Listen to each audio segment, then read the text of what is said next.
Well, I met a new friend this week. You know, my wife says I'm becoming an extrovert. It's taken me decades to work toward that goal, but met a new friend. Uh, he had heard me when I was leading that service for the fallen heroes in Burnsville a while back, a couple months ago. And he is an ex-cop, and he was facing all kinds of struggles in his life. And so I said, yeah, I'll meet with you. So we met at my local Caribou, and he told me his story, and we talked about a variety of things.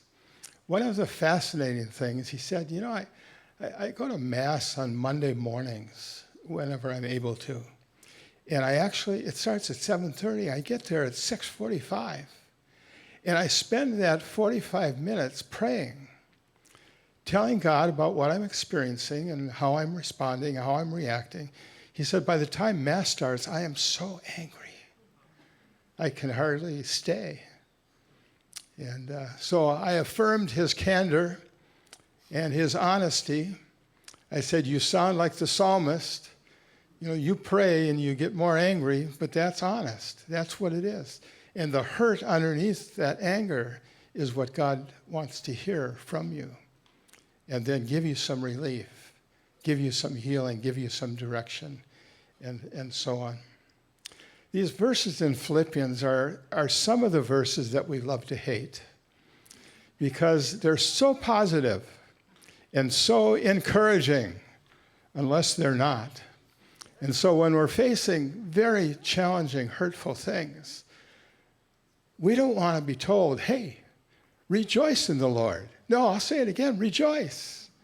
That's not what we want to hear. Now, I've thought about, kind of the span of my life, and there's quite a long span, but at each turn in the conservative places where I've grown up and participated, often my emotions and my questions and my candor weren't especially welcome or affirmed.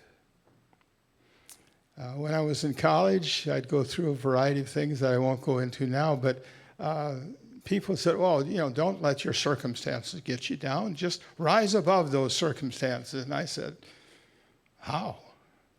I didn't really have a clue. And they're telling me that I ought to feel a certain way wasn't helping either. And so on and so on. Even recently, I remember several months ago, someone from our church said, well, Mark, how are you doing? And I said, well, I'm feeling pretty anxious these days about a variety of things. Oh, really? As if to say, wait a minute, you're a pastor. You can't feel these things. And if they had said that, I would say, actually, yes, I can. And I do. Years ago, a young woman in one of the classes I was leading, when I started to say, some of the things I was experiencing and feeling, she said, oh, wait, I don't want to hear it. I want to know that my pastors are on a pedestal. And I said, well, we don't live there. And that's too bad that you feel that way, because I'm not going to stay there. And she wasn't happy with that. But you get the idea. And it's not just with pastors, it's with, all of us. People sometimes don't want to hear about how difficult life can be and how we're continuing to feel those things. But most of the things that really make a difference in life, they don't go away as an event. They stay for seasons of life. And so we don't just turn it off and say, well, I'm not going to be anxious. I'm not going to be fearful. I'm not going to be whatever. We have to grow into that, and God can help us do that. So when Paul says, hey, rejoice in the Lord always, again I say rejoice, I don't think he actually believed that the people he was talking to were going to say, oh, all right, I'm going to do that from now on. I don't think he expected that of them, because he didn't really expect it of himself. When he wrote the book to Philippians, he was in jail. His life was in danger. He didn't really know what the future is going to be like. And so he was facing all kinds of very difficult, challenging situations himself. So why would he write these things? Nehemiah said, the joy of the Lord is your strength. Well, he meant that also, But again, it's not something we just decide to do. No, the joy of the Lord becomes our strength as we grow, as we learn, as we, I'll say, evolve, as we deepen our faith and our trust in God. You know, Paul was writing to quite a diverse group of people in Philippi. There was Lydia. She was the businesswoman. Lydia sold the color purple, which we wouldn't think anything of that, but they would. They'd see that as the most rare color, the most expensive color. The one was in high demand from wealthy people. Well, she sold that. She was very successful in her business. And she was baptized along with the people in her house, and she became a supporter of the Apostle Paul and his ministry. She had him stay in her household with some of the people that he was traveling with, and she financially supported him.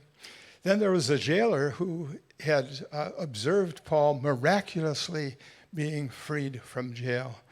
And he had witnessed this wonderful thing. And in doing that, in observing this, he believed and was open to Paul's message. So Paul was an example to these people and others of someone who faced very difficult, very challenging, sometimes very painful experiences, but didn't lose his faith. Rather, he deepened his faith. And he rejoiced in the middle of these things. So he directs them not only to experience joy, but he says, let your gentleness be made known to everyone. And that gentleness is kind of an open stance to other people, to not judge and criticize and put down and put off people, but rather to listen and to accept and understand and support them. And then he said also that he wanted, the motivating thought was this little phrase where he says, the Lord is near. The Lord is near. Now, I think he means that in two ways. One, the Lord is near by his Spirit. We know from what we've learned and experienced that we can pray anytime, wherever we are, whatever frame of mind we're in. And the Lord is near, and he wants to listen, and he wants to connect with us. Also, the Lord is near. The understanding in New Testament times was that Jesus Christ was going to return very soon. Well, it's been a couple thousand years, so it's not very soon. Could be any time, but there is this sense of the Lord will return and things will be made right and so on. So that's the hope that we continually hold on to. The Lord is near. He's here now. He's returning soon. So with that in mind, because the Lord is near, you don't need to feel anxious about anything. When we feel anxious about things, it's because things are really important that are happening to us, that we're experiencing. The problem is we don't know what to expect, like Nicole was saying. We know what we want. We know what we hope for. We know what we beg God for. We have the answer, God, if you'll only listen to us. Yeah, well, how well does that work for us? But we learn to trust God as the seasons go by. So it's important and it's unknown, and of course it's out of our control. You know, that's kind of the recipe for anxiety, but it's also the recipe for our prayer. God, this is so important to me and to the people in my life. God, I don't know what to expect, but you do.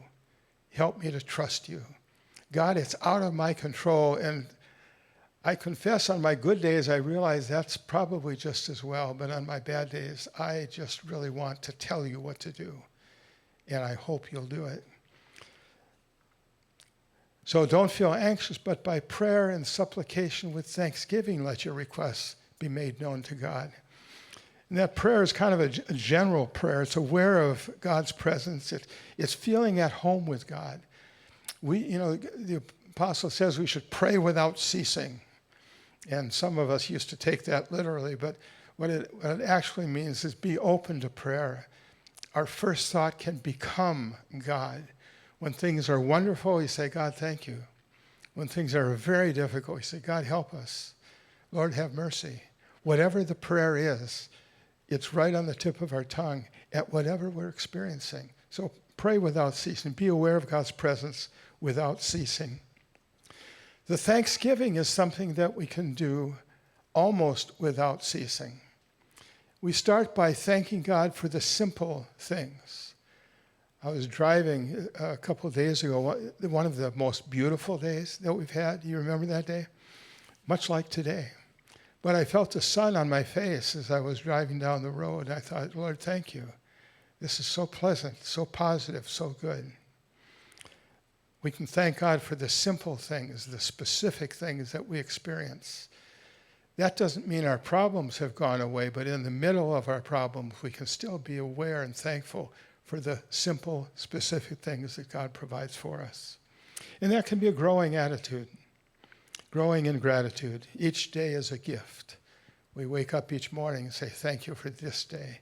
Now help me through it. Help me to face the things I have to face. And thank you that you are here for me to even talk to and receive strength from. And so we bring our requests. We don't hesitate.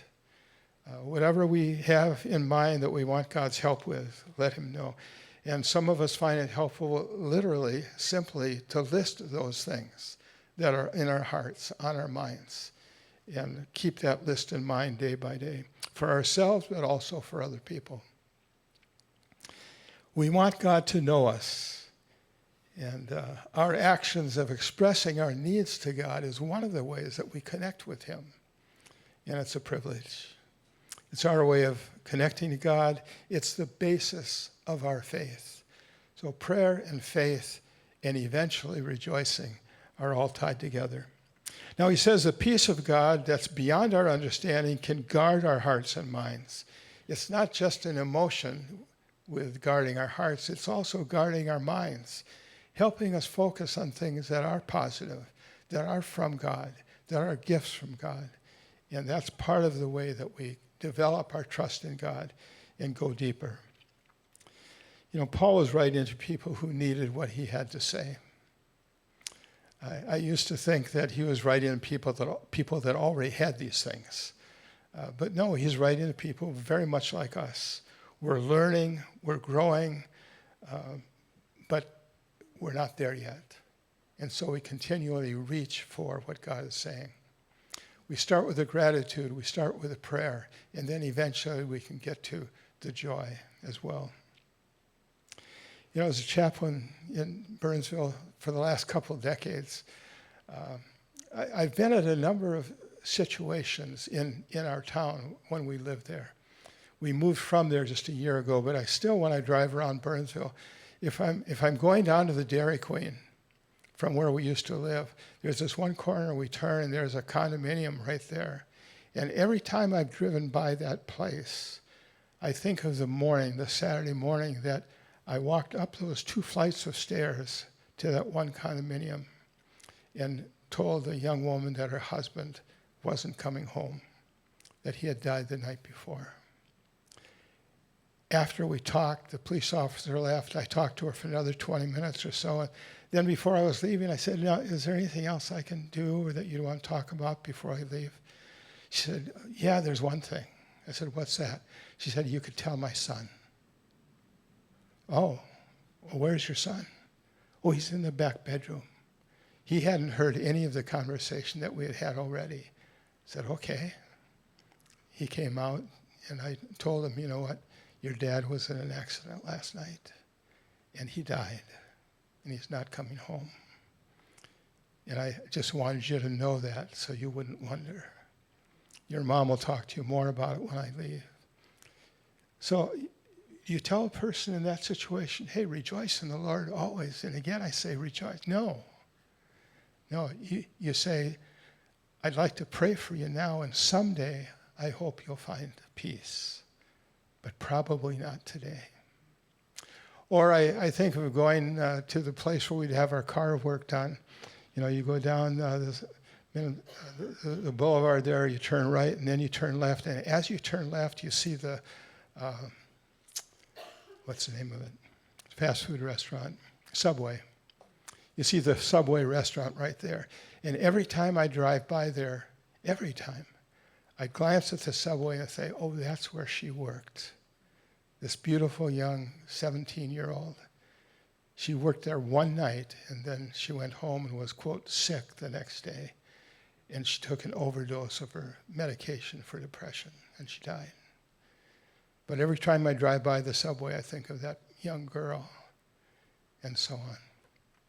Or I won't go on, but there are other situations. You see those places. I was talking with one of our captains the other day at our chaplain's meeting.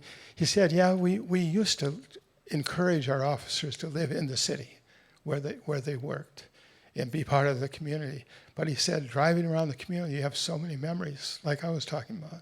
There's so many memories of incidents that happened, things you had to do, ways people were hurt, ways people hurt others, and it was just too much. And so now we encourage people, their choice, but you don't have to live in the city. You can live in another town, close at hand or half hour away even, and that's fine.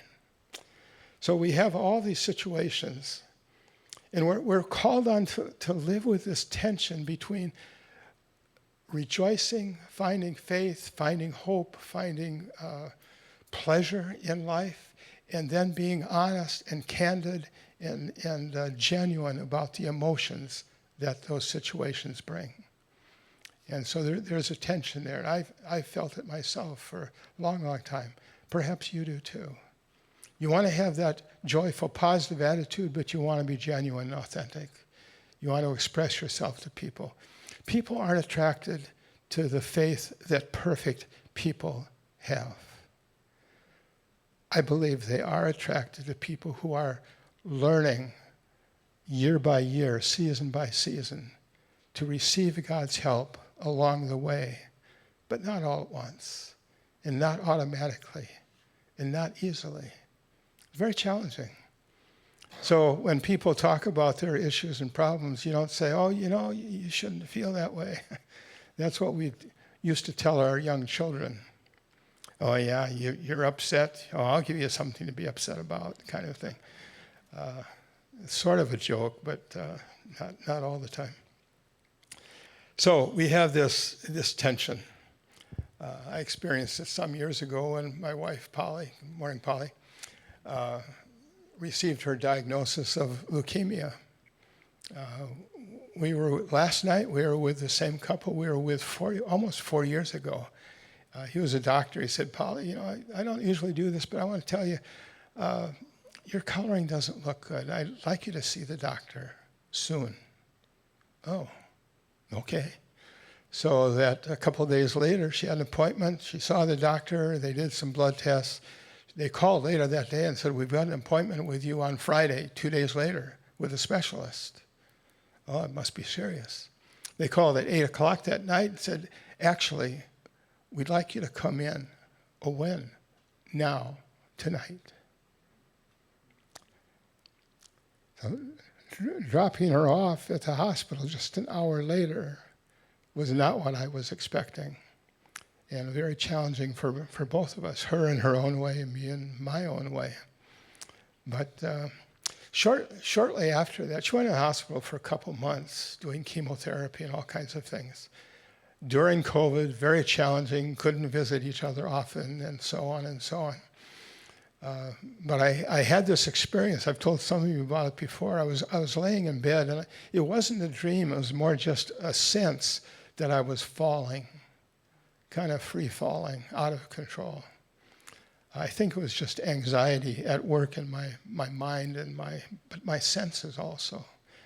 And then as I had that experience, I remember that verse in Isaiah that those who wait on the Lord will renew their strength.